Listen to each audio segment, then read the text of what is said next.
En la clase de hoy vamos a hablar de algo que tiene que ver con diferentes culturas. Pero aquí estoy tomando la palabra cultura en un sentido un poco diferente. En el fondo, por ejemplo, los médicos podemos decir que tienen una cultura especial.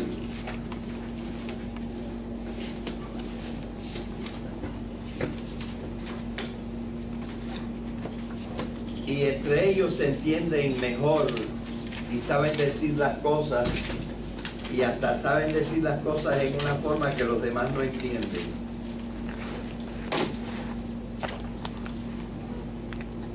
Y lo mismo puede pasar con los ingenieros. Hay una cultura de los ingenieros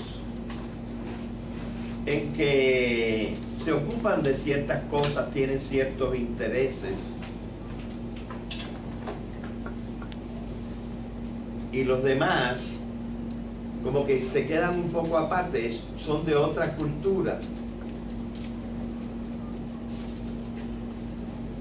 Hay una cultura de los religiosos que hacen cosas que los demás no hacen, que tienen valores que los demás no tienen. Pues estoy hablando un poquito hoy de ese tipo de significado de la palabra cultura. En una misma sociedad puede haber diversas culturas.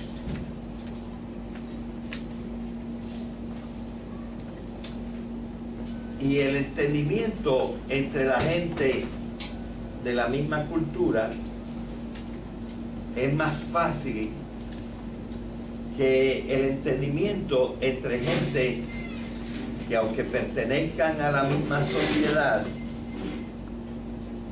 son de diferentes culturas con respecto a lo que ordinariamente hacen, cuáles son sus valores, de qué manera hablan, etc.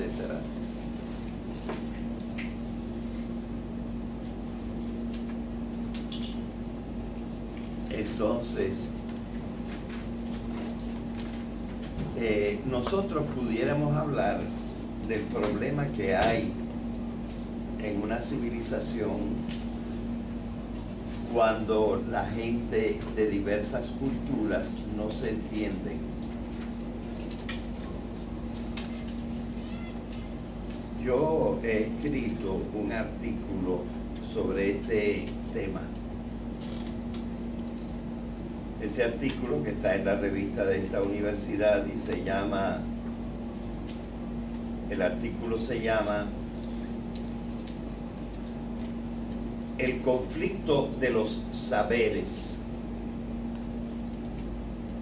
Porque en cada cultura puede haber saberes diferentes.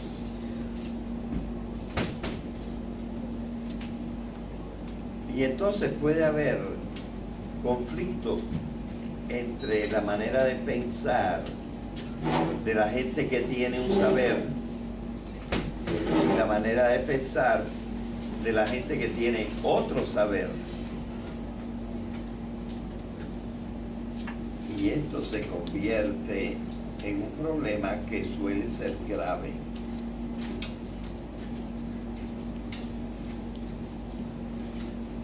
Y hay que ver cómo lo podemos resolver. A mí me parece que yo he encontrado una manera de atacar este problema, de que la gente, en vez de rechazarse unos a otros y decir que el otro no sabe pensar, se entiendan por lo menos un poco mejor.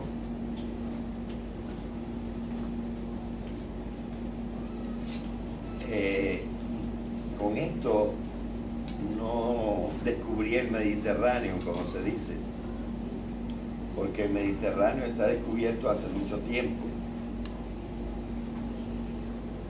Pero sí hay alguna novedad en la manera en que yo he tratado de resolver el problema. Mis ideas las he cogido de los estudios que he hecho en una parte y otra, estudios de lingüística, estudios de filosofía, estudios de ciertas especialidades, porque pues un tiempo estuve estudiando filosofía, otro tiempo estuve estudiando psicología, otro tiempo estuve estudiando lingüística. Pertenezco a una cultura especial y cogiendo de aquí y de allá he hecho una teoría que no es completamente original, pero que yo presento bajo el nombre de formas de pensamiento, y es de lo que vamos a hablar hoy. ¿Qué estoy entendiendo por formas de pensamiento?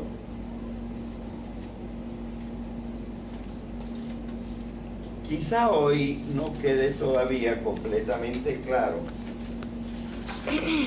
lo de formas de pensamiento, pero hoy voy a poner como los cimientos para seguir hablando en una próxima ocasión de las formas de pensamiento. Miren lo que traje hoy. Con esto, yo que no tengo muy buena vista, puedo leer la letra chiquita. Este es un aparato que todo el mundo conoce. Ordinariamente lo llamamos un lente de aumento o simplemente un lente, ¿verdad? Esto naturalmente yo lo puedo llamar una cosa. Esta es una cosa. Pero ordinariamente esta cosa tiene un nombre. Y el nombre es lente.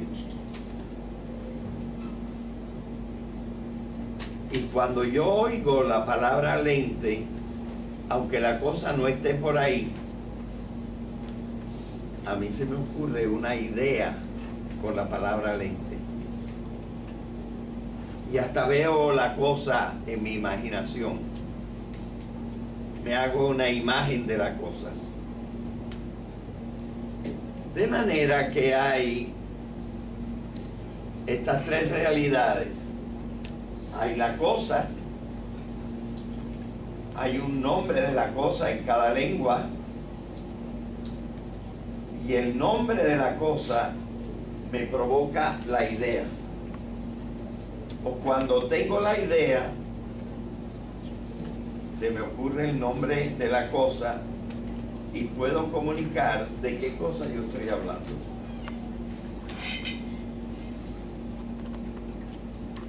Bien, ordinariamente esto nosotros lo comprendemos para la comunicación.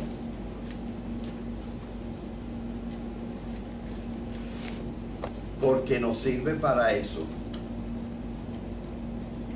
Entendemos que el lenguaje es necesario para la comunicación. Aquí hay un sujeto, aquí hay otro sujeto, y tienen que comunicarse. Tienen que usar señales para comunicarse.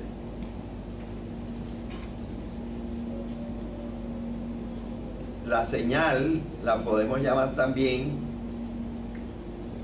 un símbolo, o la podemos llamar un signo. La señal es un intermedio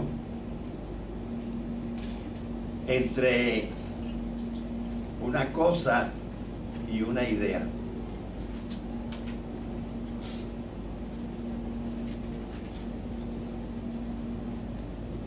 Esto lo explicó un filósofo norteamericano muy inteligente llamado Charles Sanders Peirce, haciendo este triángulo.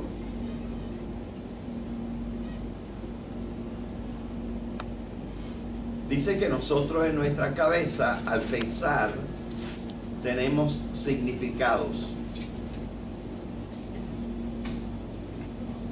Entonces, para cada significado, nosotros buscamos un significante. Y ese significado y este significado, ambos se refieren a un referente. El referente suele estar fuera de nosotros, pero el significado y el significante están dentro de nosotros. Por ejemplo, en mi casa yo tengo un animalito que tiene un rabo que dice jau jau y que hace varias cosas en mi casa. Yo juego con él.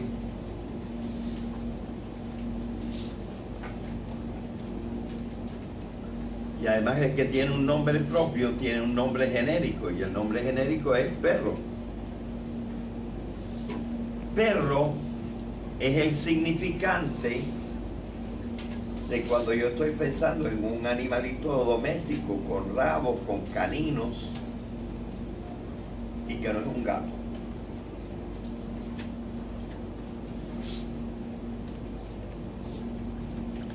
Y me estoy refiriendo, por lo tanto es un referente, ese animalito que yo tengo en mi casa, el perro. Así que la palabra perro es el significante. La idea de ese perro es el significado. Y el perro mismo es el referente. Hay esas tres. ¿Verdad? La cosa, el nombre y la idea.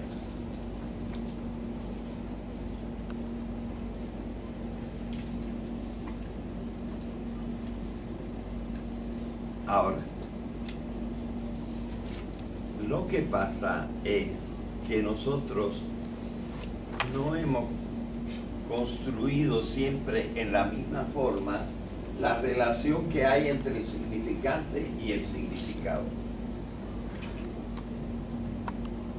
Hay por lo menos tres relaciones útiles y una relación que esto estorbaría.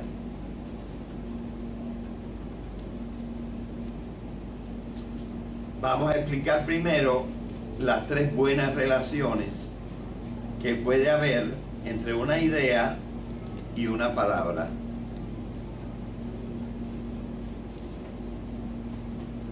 Porque no todas las palabras del lenguaje tienen la misma relación entre sí y con las ideas.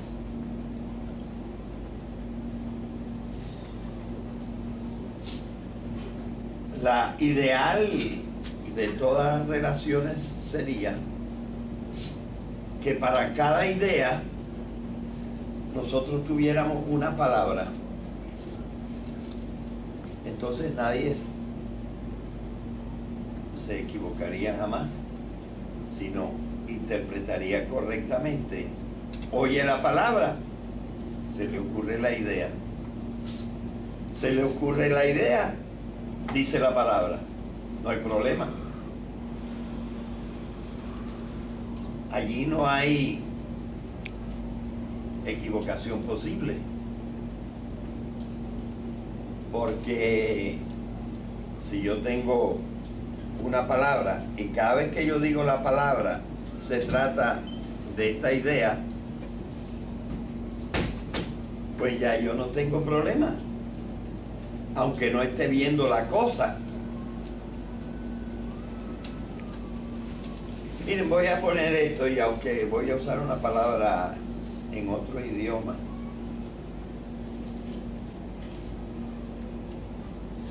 si yo digo laptop. ¿En qué idea piensan ustedes?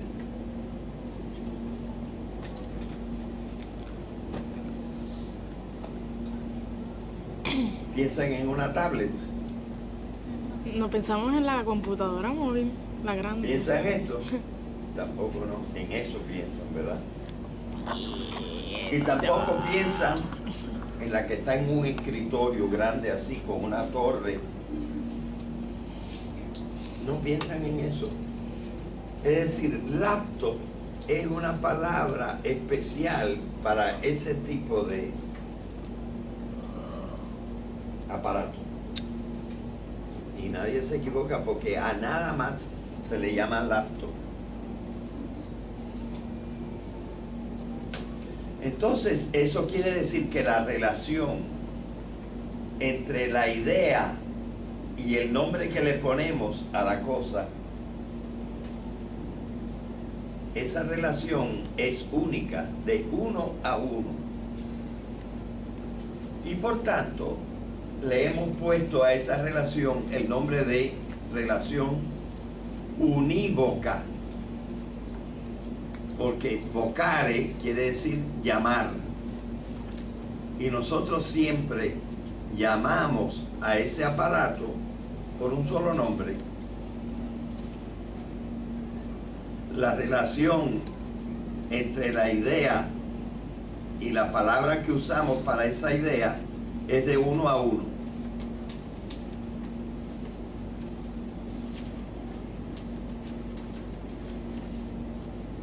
Y esta es una forma ideal para comunicarse.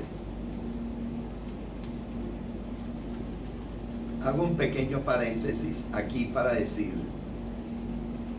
que el lenguaje no es nada más para comunicarse. En realidad, yo creo que nosotros no podemos sostener una idea en la cabeza por más de 6 segundos sin que nos aparezca una palabra. Y entonces la palabra es como el lugar donde yo estoy mirando para fijar la atención. Y ustedes mientras piensan se encontrarán a menudo, tienen conciencia de que mientras piensan están usando palabras. Yo creo que esta es la principal de las funciones del lenguaje. El lenguaje, más todavía que para comunicarse, es para poder fijar la atención mientras uno está pensando.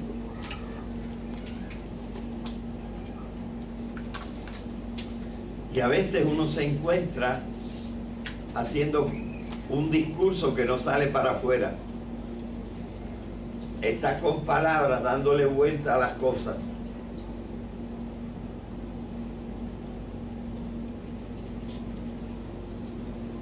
Así que es muy importante para pensar las palabras.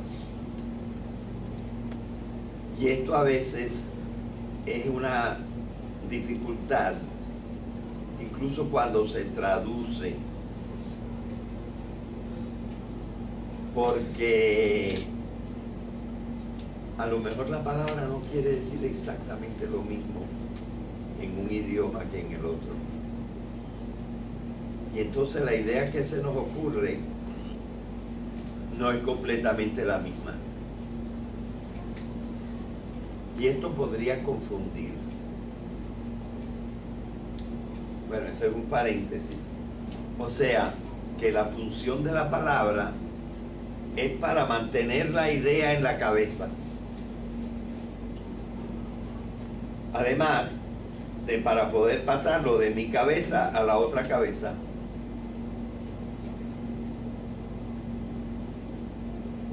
Y una forma ideal es si nosotros tuviéramos una palabra para cada idea.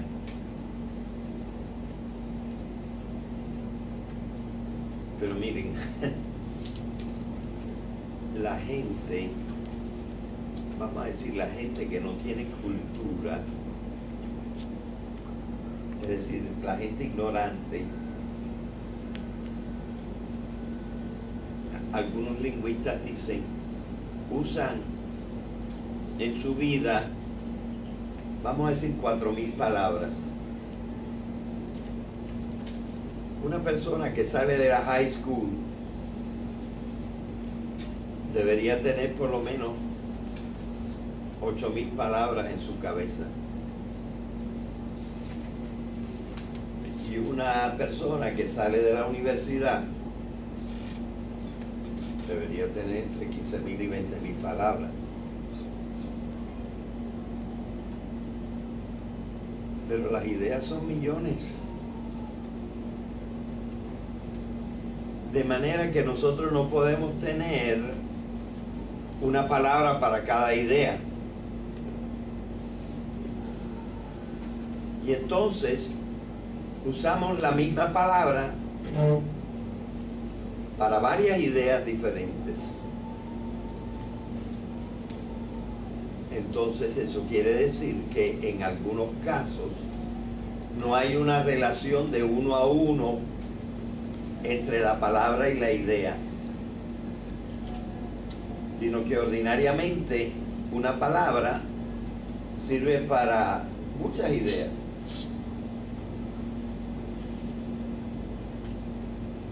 Bien. Pero ahora vamos a ver otro tipo de relación entre una palabra y una idea.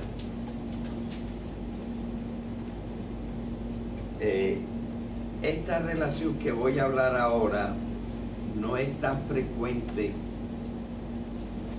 como el pensamiento unívoco de una palabra con una idea. Es menos frecuente.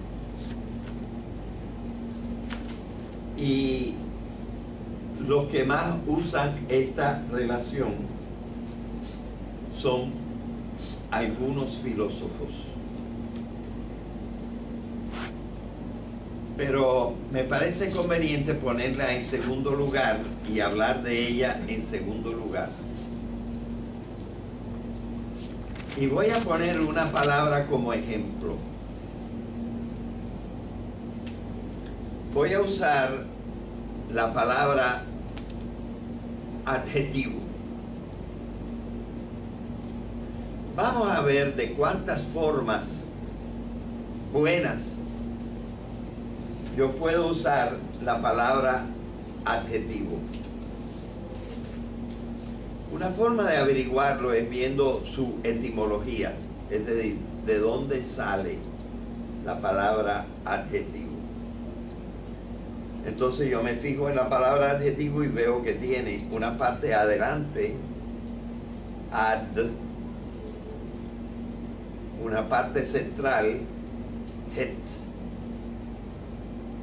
y una parte final, ivo, prefijo, raíz y sufijo. Entonces yo sé que ad quiere decir junto a.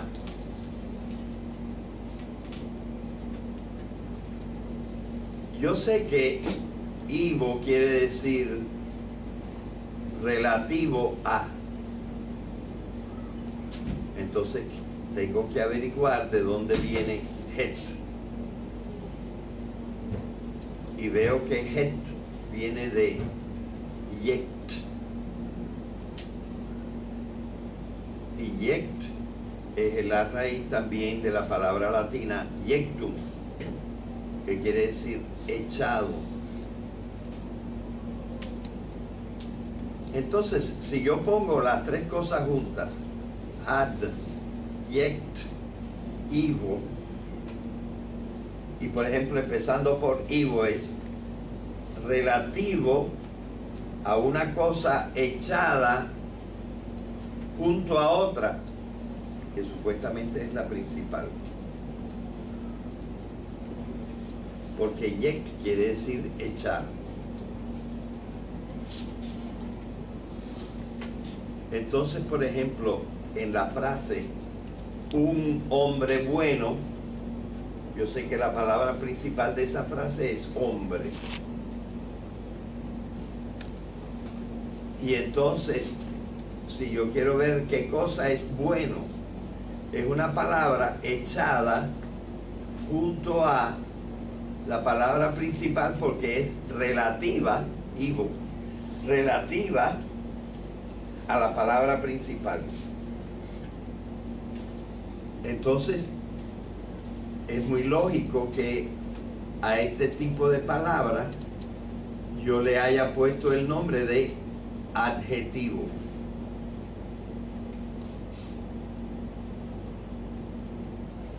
Pero entonces me encuentro un abogado y el abogado está discutiendo un caso criminal y el criminal mató a una persona y ese día estaba vistiendo una camisa blanca. Ese es el caso que se está poniendo y él está hablando de la acción de matar. Eso es lo principal, es lo que se quiere aclarar. Pero viene un adjetivo, viene un testigo y dice, el hombre que lo mató llevaba una camisa blanca. Y entonces el abogado dice, bueno, eso es cierto, pero esa es una cuestión adjetiva. Lo principal es si lo mató.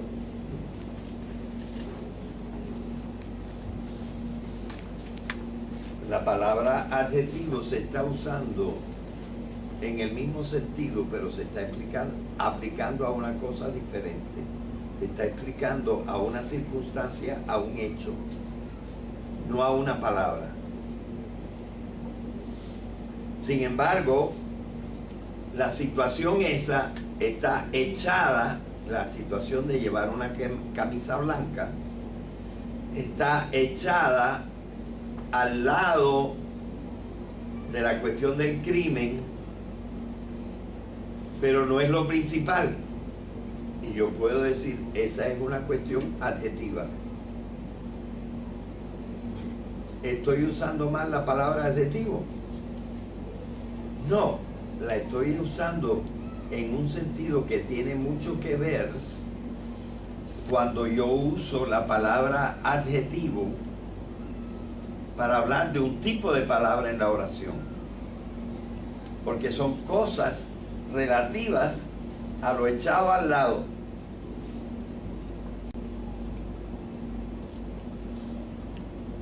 Pero entonces puede venir un ingeniero que ha construido una máquina que sirve ordinariamente para la función A. Pero para hacerla más deseable a esa máquina, él construyó una cosa que se le puede pegar arriba y entonces tiene también la función B. Y el ingeniero le está explicando al cliente y le puede decir,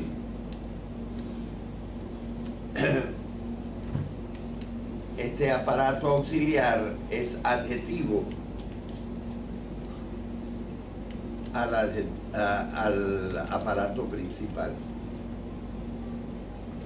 porque está al lado para darle una nueva función. Está usando la palabra adjetivo para referirse a otra cosa, pero con un significado muy parecido. La palabra que usamos es análogo al anterior. He aquí el término adjetivo usado en 3 sentidos, pero estos 3 sentidos son análogos. Y entonces sirven para comparaciones exactas.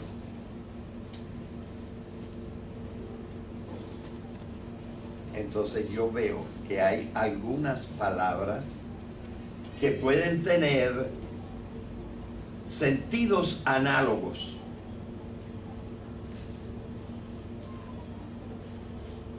Y esto puede ser útil para pensar en diferentes casos. Así que vamos a guardar la idea de que entre palabra y pensamiento, entre palabra e idea, puede haber también unas relaciones análogas, diferentes de las relaciones unívocas. Y ya tenemos dos tipos de relaciones que hay entre las palabras. Y en algunos de mis pensamientos yo puedo usar el valor unívoco y en otros de mis pensamientos yo puedo usar el valor análogo.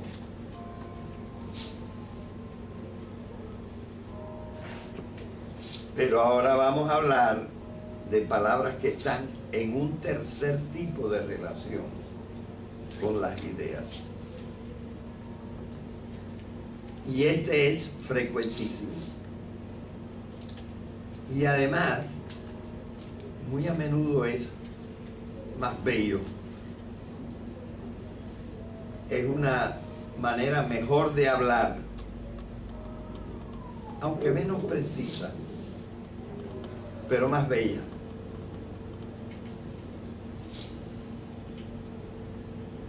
Vamos a dar un ejemplo. Yo puedo decir, esos azabaches que tú tienes en tu rostro me fascinan.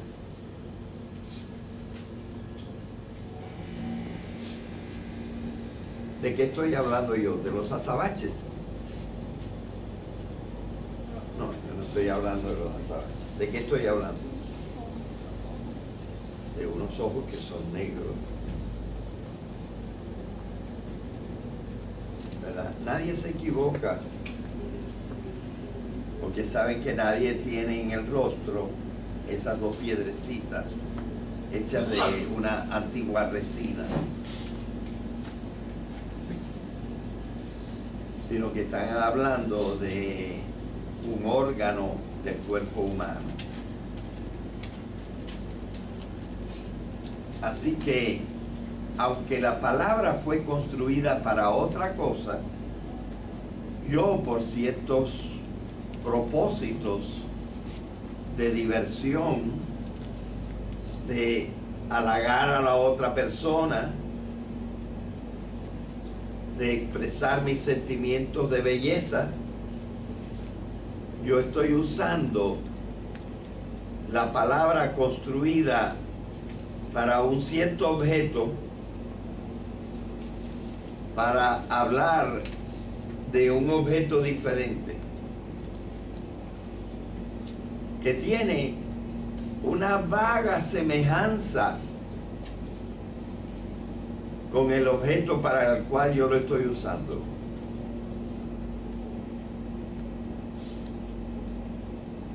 Esta relación que hay entre la idea y el uso que yo le estoy dando a la palabra tiene un nombre. En literatura la llamamos una metáfora. Y en efecto, metá quiere decir con, y forein quiere decir llevar. Yo llevo esta palabra que estaba en otro lugar, la llevo a significar los ojos.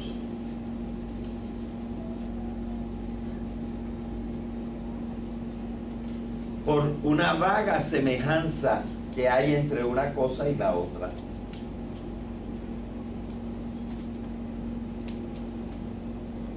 Este pensamiento se llama el pensamiento metafórico. Porque la relación que hay entre la idea y la palabra es una relación de algo llevado del sitio de donde pertenece a otro sitio, pero nadie se equivoca, o muy poca gente se equivoca.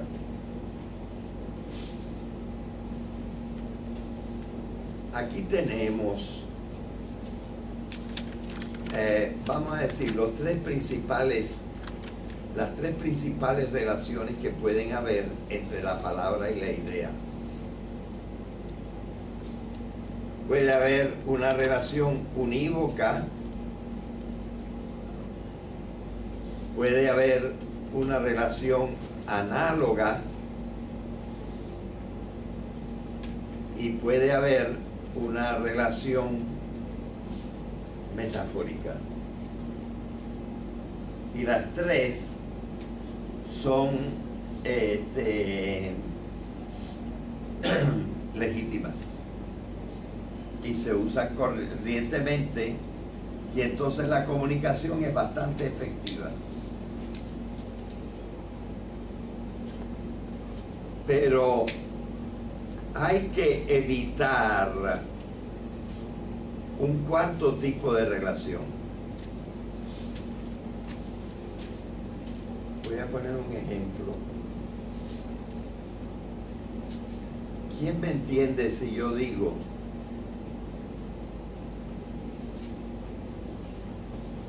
el obispo se comió al obrero?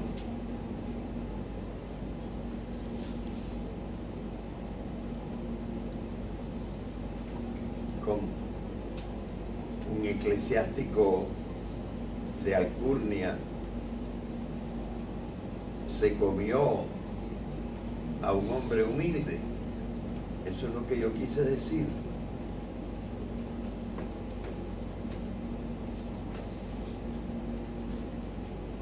Y yo digo, no, hombre, no. Yo estoy hablando del ajedrez, donde el alfil se llama también obispo o en inglés, ¿cómo se dice? Bishop. Y al peón le estoy llamando obrero porque un peón es un obrero. Tú lo entendiste de un jerarca que se comía a un súbdito, pero te equivocaste completamente, porque yo estaba hablando en un juego de una pieza que elimina a otra pieza.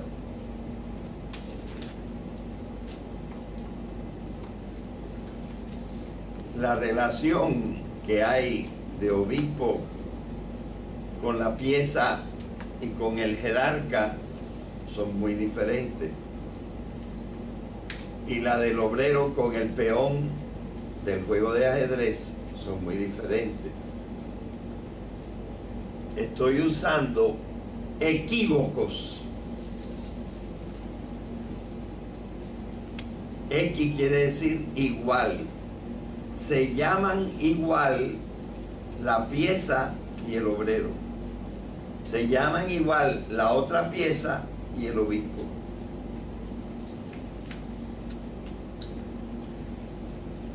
Pero no son la misma cosa. No hay una verdadera relación entre un pensamiento y el otro.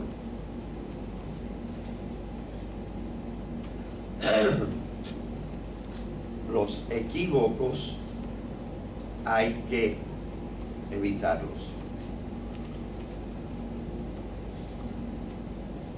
Así que hay tres formas que se pueden usar. La forma unívoca, la forma análoga y la forma metafórica. Pero hay una forma que no se puede usar, que es la forma equívoca.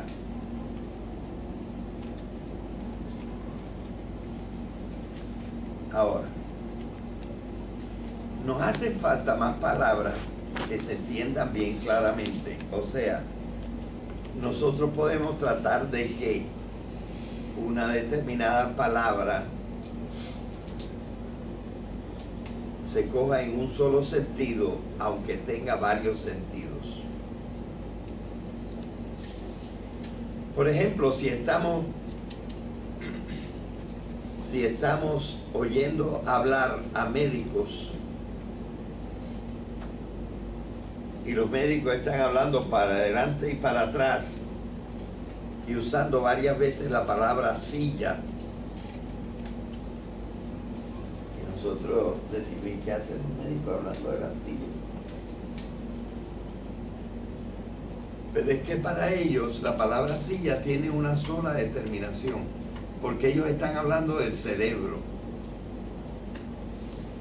Y hay una parte del cerebro que está sobre un huesito del cráneo, un huesito interior del cráneo, que se llama la silla turca.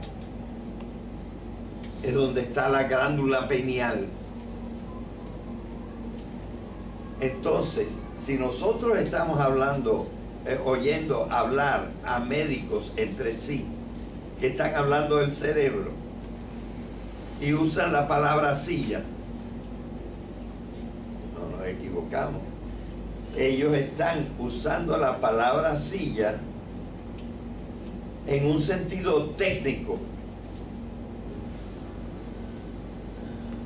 ¿Qué cosa es un término? La palabra se puede llamar también término. ¿Qué quiere decir un término técnico? Un término técnico es una palabra cualquiera que en determinado contexto hay una convención de que todo el mundo la va a usar en el mismo sentido. La palabra tiene muchos sentidos, pero dentro de un congreso de médicos, por ejemplo, esa palabra tiene nada más un significado. Y por lo tanto, yo estoy convirtiendo una palabra que puede tener muchos significados en una palabra con un solo significado, porque todo el mundo está entendiendo que estamos entre médicos y que esa palabra no se va a referir simplemente al lugar donde yo me siento, sino que va a adquirir un significado especial. O sea, ya esto es una derivación, pero hay que tenerla presente. Mientras estamos hablando con un tipo de personas, puede ser que estas personas ya entre sí hayan determinado que una determinada palabra, aunque tenga varios significados, ellos le van a dar nada más un significado. Y esto es lo que se llama un término técnico.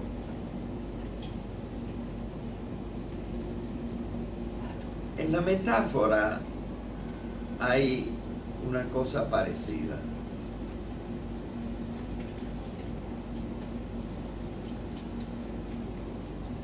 Por ejemplo, la palabra cielo.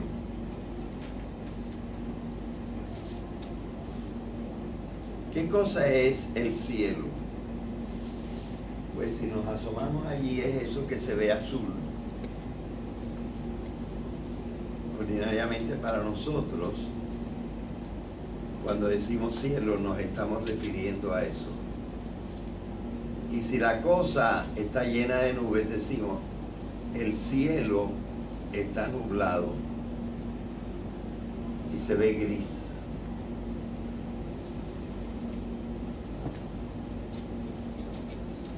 Pero si estamos en un sermón ¿qué querrá decir la palabra cielo?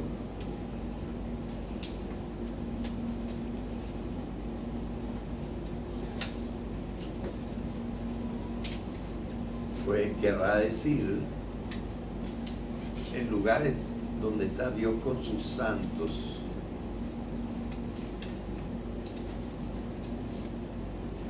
Porque nosotros asociamos al cielo como una cosa bella, como una cosa que ordinariamente, si está azul, está en calma, nos da felicidad. Y a eso lo llamamos el cielo. Y lo convertimos en un lugar.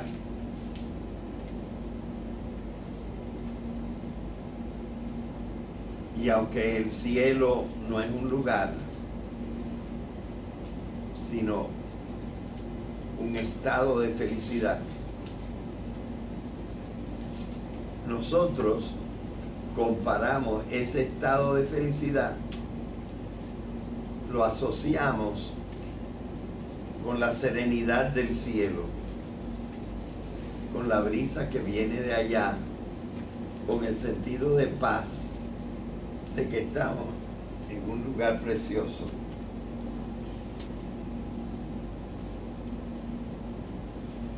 Entonces nosotros estamos usando la metáfora también en una forma restringida, y esa palabra cielo puede no ser una equivocación. Aunque la gente piense que Dios está en un lugar y que ahí están los santos y que nuestros familiares queridos que desaparecen se van para allá,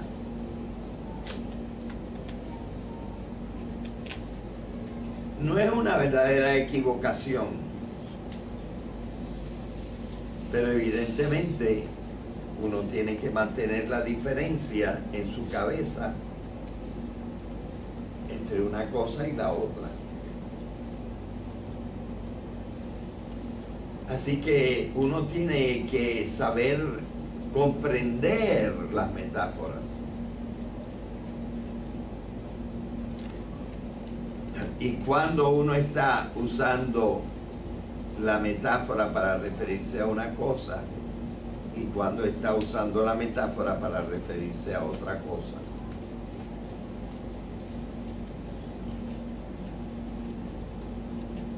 Y hay algunas metáforas,